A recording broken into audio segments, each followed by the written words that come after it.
Which of the many crises we've had in recent months will you choose to define this year? There are many to pick from. The war in Ukraine, cost of living crisis, food shortages, energy bill hikes, an endless carousel of leadership figures. Add to this the usual dark, cold, wet conditions that we all love to complain about, and you won't be forgiven for not feeling wildly festive or joyful as we head rapidly towards Christmas. This year has been a challenging one, not just for the reasons I've mentioned, but also because these things combined have made it very hard to follow the chief ideals of our society: independence and self-worth. These are good things.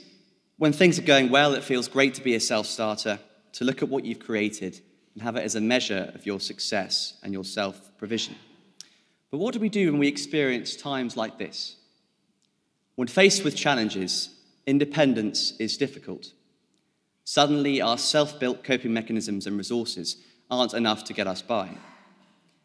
The answer, I think most of us would agree, is fairly simple: a reliance and dependence on community. During crisis, we often find our best moments as a species, as a humanity, in coming together and supporting each other. Nowhere have we experienced this more acutely than the last few years during the COVID pandemic, where many of us had countless examples of the community and strength pulling together. The early Christian church, of course, was a radical vision of community sharing all their possessions, and we read in Acts that there were no needy persons among them. This was a model of willing mutual dependence, and these same principles influence the charitable message of Christmas, a time when we not only give gifts to loved ones and gather in our own small communities of friends and family, but when we also think of those for whom Christmas is a painful time of year, those feeling isolated, experiencing loneliness, financial hardship, struggling with physical or mental health, or those who do not have a home. Community is invaluable. For Christians, community is also sacred. We believe that community is ingrained into the very nature of God. The Christian God is a Trinity, the Godhead, you might have heard, Father, Son, and Holy Spirit. People often say that love is a verb, an active state between individuals. God is not an individual, but rather by his very nature, an eternal community, existing in a state of constant dynamic love.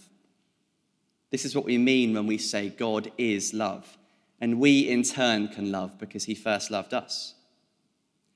So how do we know this? How can we know that God really loves us? The answer, I think, lies at the heart of Christmas. This is when we celebrate the most humble of events, one that, if we're honest, many of us would overlook today.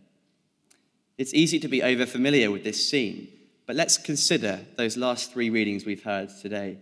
A helpless baby born to those of low status in a stable.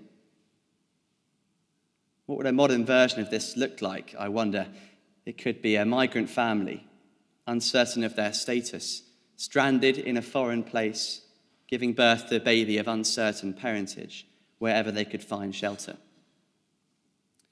Why, in a society that values independence so highly, would we choose to be dependent on such a baby?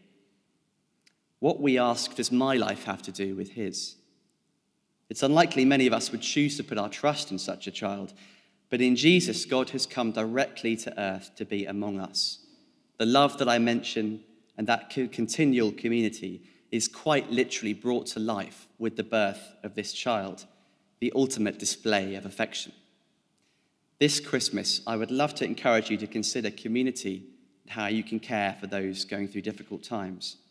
I'd also greatly love to encourage you to consider the origin of community in Jesus, whose birth rests at the heart of all we sing about today.